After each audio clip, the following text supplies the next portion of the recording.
If you don't see yourself as a leader, you won't think and act like a leader. If you don't think and act like a leader, you're not going to be promoted as quickly. You won't be able to influence others effectively, and you will likely end up feeling stuck at some point because you are a leader at every level.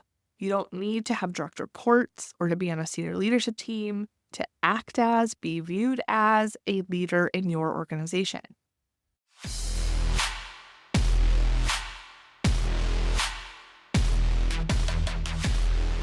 Welcome to Your Worthy Career, a podcast for women in pharma and biotech with me, Melissa Lawrence.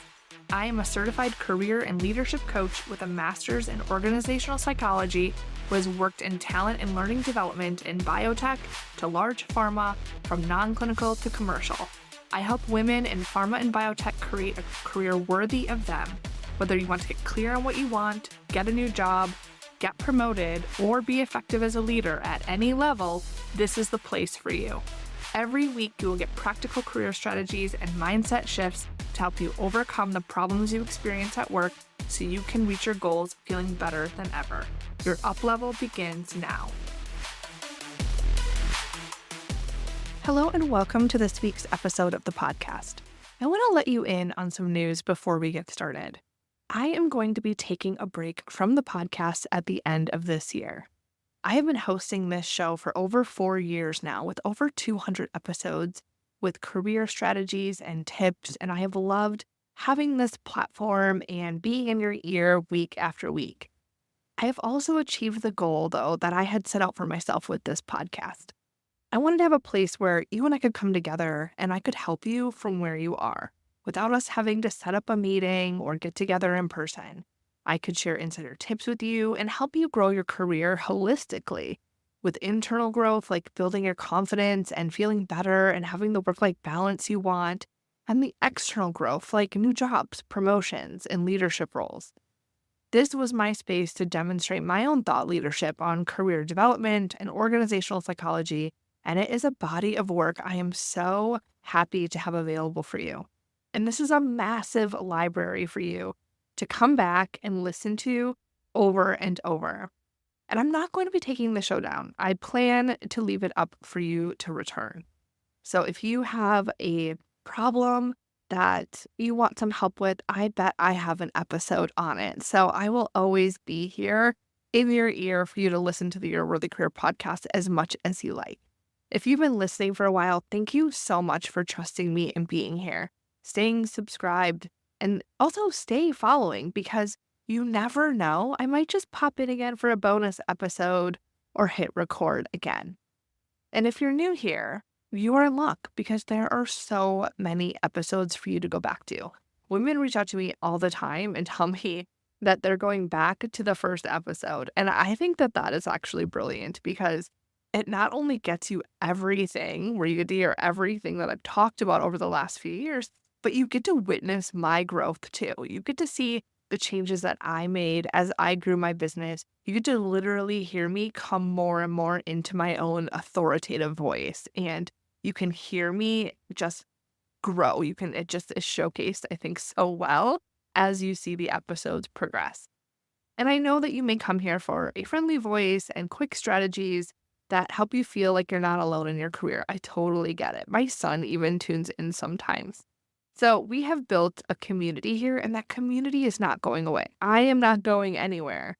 If we are already on LinkedIn, if we're not already connected together, send me a connection request. Say hi, let me know you're a listener. And the other thing that you can do is join my email list to get the Cheetah Chronicles. The Cheetah Chronicles is my weekly newsletter with strategies and tips just like what you get here, but it's in a more quick read format. Now, my business has grown. And a pillar that I have is to build community with women in industry and to help you see that you're not alone and to give you a safe space and competitive edge to rise above the broski tactics and outdated career advice so you can grow and succeed in your career. This is why I now offer group coaching programs, which really was one of the best decisions that I've made for my clients.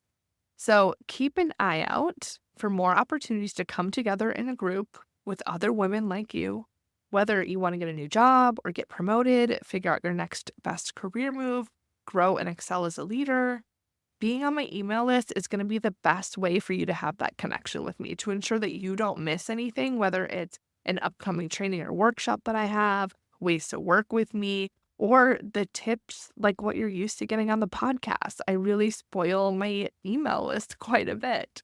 So I will be sure that there is a link in the show notes for you so that you can connect with me and add your name because, again, I'm not going anywhere. I'm just hitting pause on the podcast. So, what can you expect? There are going to still be new episodes weekly up until the end of the year, just like there always has been. My last episode, at least for a while, is going to be December 11th. And I want to let you know that I have some fantastic topics planned for you. So be sure to keep listening and don't miss any of those episodes. And if there is a question, if you're thinking like, oh my gosh, I've been listening to you every week and I have a question and you'd love for me to answer it on the podcast, send me a message on LinkedIn because I can easily incorporate that into an upcoming episode. Just do it as soon as possible because I do record these a little bit ahead. So I want to make sure I can squeeze that in for you. But definitely send me a message. I'm happy to answer your question. All right. So today's topic is about thought leadership. I've talked about being a thought leader in, I think, one or two of the leadership development episodes that I have on the podcast. But I often get the question as I've talked about thought leadership more and more, especially the last couple of years. I've been asked, what exactly is a thought leader and how do I become one? Why does this matter? And so I wanted to have just a standalone episode and discussion on just this topic. Now, first, let me reinforce that you are a leader at every level, no matter what your title is. So if you're hearing this and you're thinking, well, I'm not a manager, I'm not a director, I'm not a VP, whatever your definition of leader is, because you may or may not be surprised that in my conversations with women in industry, they tend to all have different definitions of what a leader is. And so I just want to reinforce that you are a leader no matter what your title is. It really is something that you can embrace as your identity right now. You don't have to wait until you get to a certain level because you might be surprised that I have clients who are directors who think that they need to be a VP to be a leader, right? So some of it is your mindset around this. So embracing this identity is so important to advance your career. If you don't see yourself as a leader, you won't think and act like a leader. If you don't think and act like a leader, you're not going to be promoted as quickly. You won't be able to influence others effectively, and you will likely end up feeling stuck at some point because you are a leader at every level. You don't need to have direct reports or to be on a senior leadership team to act as, be viewed as a leader in your organization.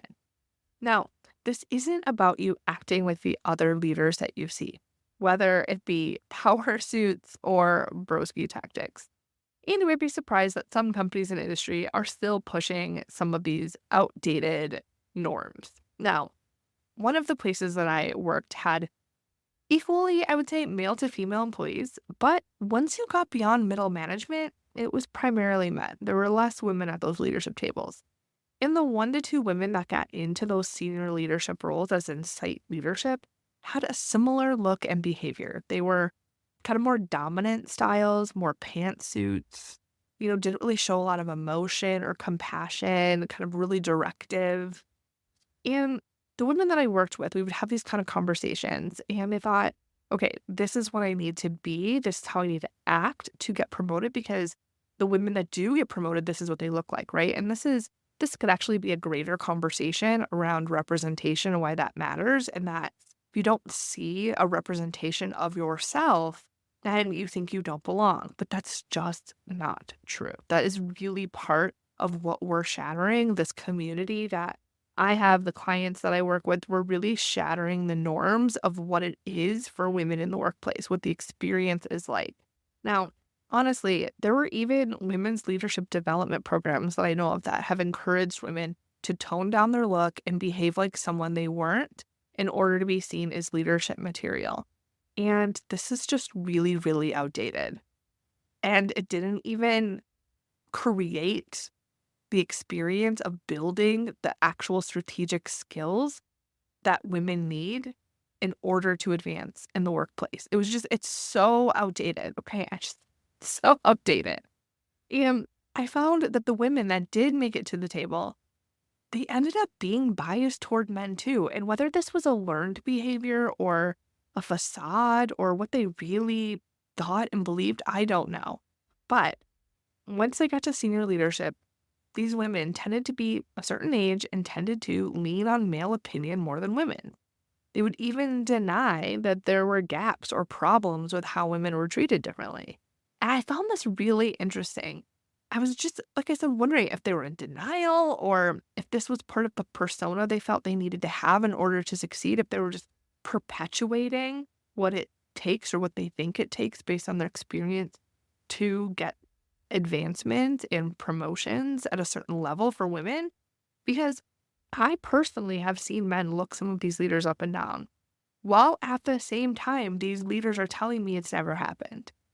It's so interesting, right? It's just like, are they not seeing it or do they really believe it's not happening? I don't know.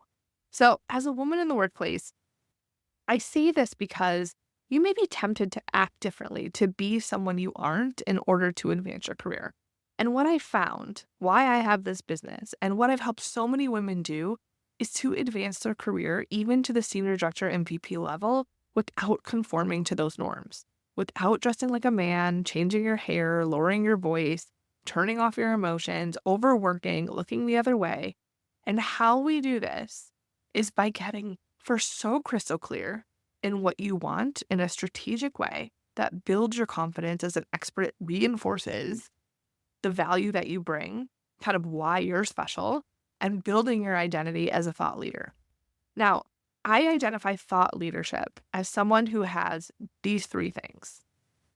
First is to be able to persuade others. The first category is really to be able to persuade others. You can persuade others by advocating for yourself, communicating effectively, having influence, and building and maintaining the right strategic relationships. Now, if you're wondering, okay, well, what's the difference between persuasion and influence? Influence is a more, I would say, subtle approach that comes from trust and relationship building. It's like if you know someone and you like them, you kind of see their track record, you're more likely to listen to them, right? But persuasion is the ability to create change, whether it's them actually coming over to your side and embracing your perspective, someone taking action, like especially leading in a matrix environment on project teams, people looking to you as their leader and doing what you say, even if you're not their manager. So being able to influence, I would say, is a step to be able to persuade. Now, the second thing you need is to have your own new ideas and opinions related to your scope of work. So being a thought leader isn't just about influencing and persuading people on other people's ideas or your company's decisions, but having your own ideas that maybe are even different and you're getting resistance on at your current workplace, being able to have your own ideas and be able to persuade on them. So think about what are your unique ideas and ways of approaching problems in your field. This is part of what makes you a thought leader. So if you think of me, for example, the way that I talk about my career, the way I talk about careers in general, even about rejecting the norms of what a leader looks like at work, the way I help you know what your best role is based on who you are and not just your skills and experience and your resume, and the strategies for how we create change for you are all part of my unique ideas and opinions. They are what help me stand out as a thought leader. And you have this too. You may just need to spend some time thinking about what those ideas and opinions are and how you communicate or convey them in a way that is uniquely you. Now, the final piece is to be seen as a credible expert in your area of expertise. Now, this one is probably the easiest one for you because you already have expertise, right? You have your education, your experience. The reason that you were hired into the role that you have is because you are a credible expert in your area. But the gap you may have is in people knowing your expertise outside of your immediate group or work location or company. The more people who know who you are, what you do, and the impact you make, the better. Now, each of these three areas are an important part of the formula of what makes you be seen as a thought leader. So now I want you to imagine, just like close your eyes unless you're driving. I want you to imagine how different your career would be if you acknowledged your expertise and felt confident about it, if you knew your value proposition and what those unique ideas and opinions were about your field, and if you were able to persuade people on those ideas effectively. Having the right people in your corner advocating for you when you aren't there. How unstoppable would you be? How quickly would you earn that next promotion if this is how you saw yourself, if deep down you believed yourself to be a thought leader, and if everyone around you saw you that way too? Your unique approach, how you're different, would be a strength, not a liability, not something you would doubt and overthink about yourself, but something that you would lean into. If you were this effective, you would be able to get your project teams to do more quickly. Your direct reports would look to you as their leader. People would wait to hear what you have to say in meetings, and you'd enjoy work a whole lot more. And the best part is you would be having the impact you want to make, and you would be doing the things you want to do authentically without being someone that you're not. Now, what I love about this and what I'm sharing with you is so tangible and practical. That is just what is so amazing about this. All you have to do is audit yourself against the skills and traits I talked about today. You can then see what your gaps are and make a plan to improve in those areas. Everything I talked about is just a skill, whether it's confidence, influence, communication, relationship building, developing your ideas. All of these things are things that you can learn. They're not things that you either have or don't have, born with, not born with. You have all of this as your potential. You just have to activate it. So next time someone tells you that you don't have executive presence, or you're not ready for the next level, or even if you start doubting yourself, think about this episode. It isn't foggy and mysterious. You have an action plan right here to take control of your career, be seen for your expertise, and stand out as a leader, earning you the promotions, the projects, and recognition that you really desire. All right, that is all for this week's episode, and I will see you here next week. I have something special for you. Episode is over, but that doesn't mean your development ends here. If you enjoyed the podcast episode today, head to my website at yourworthycareer.com and check out additional free resources you can get access to right now. From joining my free VIP insiders to downloadable resources and trainings, you won't want to miss it. Head there now.